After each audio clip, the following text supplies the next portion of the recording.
Right, so it's pretty late right now, so I'm gonna be talking in a fairly low tone of voice. But I wanted to show you guys the scene from God of War that I played earlier today, and it was so powerful that this scene alone, like so far, it's the most powerful scene that I've experienced in any God of War game. It means so much. It can be compared to a lot of multiple different things, and there will be spoilers here. So if you've not played the game, definitely skip this video. But if you've played the game so far, if you are interested and you don't mind the spoilers, just check this out, and we'll briefly talk about what this got me thinking about. So let's go ahead and watch this.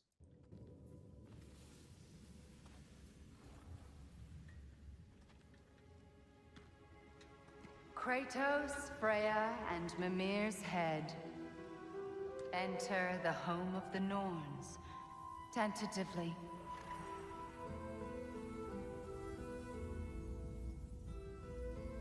They have finally reached their destination. Kratos speaks first. I seek my son. You know the child is in Asgard. No, you seek what all who search for us seek. To know the ending to your story. The ghost of Sparta furrows his brow menacingly. He resists the urge to grunt. Oh, he fails. You come to us, piteous archetypes, seeking freedom from your scripts. As if knowing your lines would grant you the power to rewrite them. Speak plain. You will die, Kratos of Sparta.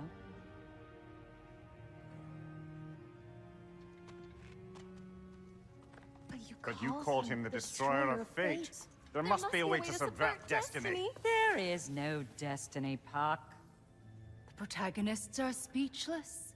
They do not understand. There is no grand design, no script. Only the choices you make.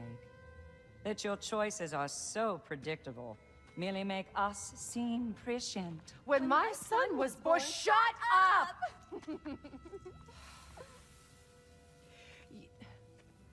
Your prophecy said he would die a needless death. And he did. Because you could not let him go. Because he thirsted for revenge. And because you kill gods. But what Kratos did, it was not out of hate. Should I bring him a crown then? He still slays gods, but now he's sad about it? You are the sum of your choices, nothing more. And because your choices never change, you will learn that Heimdall intends to kill your son in Asgard, and you will do what you do best. And then Ragnarok. The skies burn, the curtains fall. Exunt omnes. Heimdall. Again, he misses the point. Focusing on the second act to the exclusion of the final. A common mistake in storycraft. We are leaving.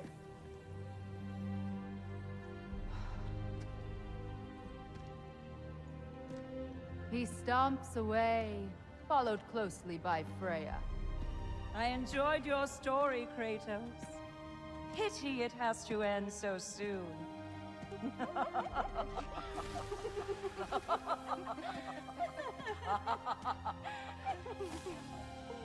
Well, that was educational.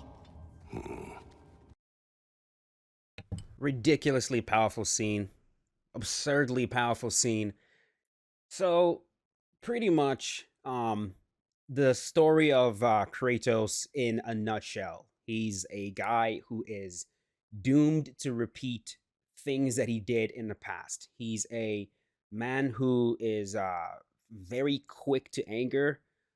He's a man who generally acts first before even thinking about the consequences of his actions. He's someone that lacks patience. He's someone that's very upfront. He's someone that's very concise, very clear and direct with everything that he does. whatever needs to get done gets done, regardless of the process, regardless of the path, regardless of how difficult. He doesn't care. He's someone that only looks at the destination. He takes a look into the future. He sees exactly where he needs to go. And whatever he needs to do to get to that path is exactly what he does. He doesn't care if he has to destroy an entire pantheon of gods, which of course is going to doom mankind to all kinds of pestilence and all kinds of hardships. He doesn't care. All he cares about is what is the end goal. That's exactly what I'm going to go do. Now, in this game, there's a lot of talk about faith, a lot of talk about destiny, predestination, prophecy, what has been written, what has been designed. Has your path been carefully written out by a grand master, by some god somewhere? Some designer has designed your path, and you're going to follow that path. And when he finally met these fates, they pretty much tell him, "Yo, there's no fucking design. There's no grand plan. It's all choices, man. It's all choices. Why are we able to predict what you're going to do? Because of who you are, because we've paid attention, because of the choices you've made in the past. The choices you've made in the past led you here. Because of we see where you are now, we can predict where you're going to be in the future because you don't change. You make the same choices. You're the kind of person that when we tell you, hey, your son is in danger, what are you going to do? Well, you're going to do what you always do, which is you're going to spring into action. You're not really going to care what the consequences of your actions will be. You're going to only look at the end goal, which is save my son. Hell be damned. The whole entire world be damned. I don't care. So because of that, we can predict what's going to happen to you. With Freya, they were able to predict that her son was going to die. Why were they able to predict her son was going to die? Well, because her son was filled with rage and he was looking for revenge. Because she couldn't let him go. Because she was involved with Kratos, and because Kratos kills gods. And so they're able to predict all of this because of the one word, choice.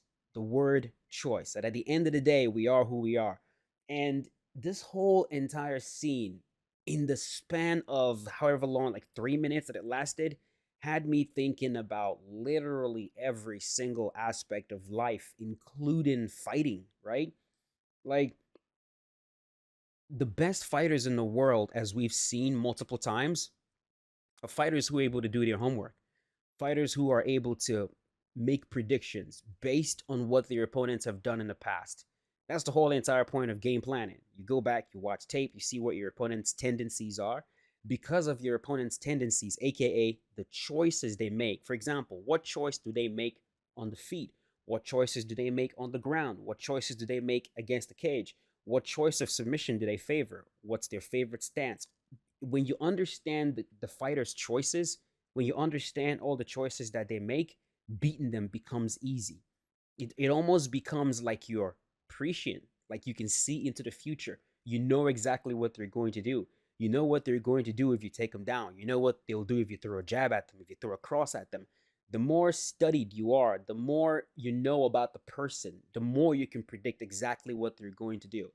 And this goes on and on in with every single aspect of life. I mean, take someone like John Jones, for example. At one point, DC was able to predict a man's future.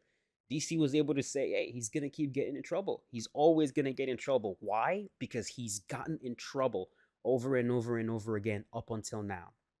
Up until now. And so this kind of just takes me back to like the battle that we all go through, right? Which is the battle of the choices that we make. It's like, bro, are we as humans able to really change who we are at our core, right? Or do we just continuously make the same choices over and over and over and over again, regardless of the consequences of it, regardless of how many times it bites us in the ass? Do we just constantly make the same choices over and over and over again? And in the game, that is exactly what Kratos is going to do. You know, as I'm playing right now, I am literally on my way to go kill Heimdall. Heimdall is the person that I just found out is going to try to kill my son. And at this point, Kratos has a choice, right? He has a choice to either do exactly what Kratos always does, which is spring to action, or he has a choice to let his son die. Now, by letting his son die, he's going to lose something, right? But then he's not going to repeat the same exact mistakes that he's made in the past. And that also draws a huge parallel to the life that we live, right? Like a lot of times, for us to not repeat the same exact mistakes that we make, or for us to not repeat the same choices that we make, a lot of times we have to lose something. Sometimes we have to lose friends, we have to lose loved ones, we have to lose passions, we have to lose a job, we have to lose uh, parts of ourselves. Like so much has to have. We have to lose something for us to break that chain. You know, that chain, that thing in us that constantly forces us to do the same shit over and over and over again. I thought it was such a powerful scene. I also noticed so much. I like how the three versions of the norms here, pretty much the same person, but like younger, kind of middle age, and then older. Like if you take a look at them, like all three of them sitting right here in the end, you'll notice it's pretty much the same person. This younger version is a little bit more playful, repeating exactly what they say as they're saying it. This one is more narrating their reactions as they're acting, like their unspoken reactions. And then the older one is the wise one, the one that's trying to convey to them, explain to them that the reason they're here is because of their choices, not because anything has been written, not because there's some grand plan, some grand design anywhere. It's because of the choices that they make, and because of the choices that they're going to continue to make. That is the only reason they seem prescient, which is, of course, the ability to know the future. So, powerful scene. I wanted to just kind of talk about it briefly, and yeah, that's pretty much it. Not the sort of video that I typically make, but it's late, it's nighttime, something for my night owls. Those of you that stay up late, just something to mull over, something to try to just try to digest it, and let me know your thoughts in the comment section. And I will see you guys tomorrow. Have a good night. Peace out.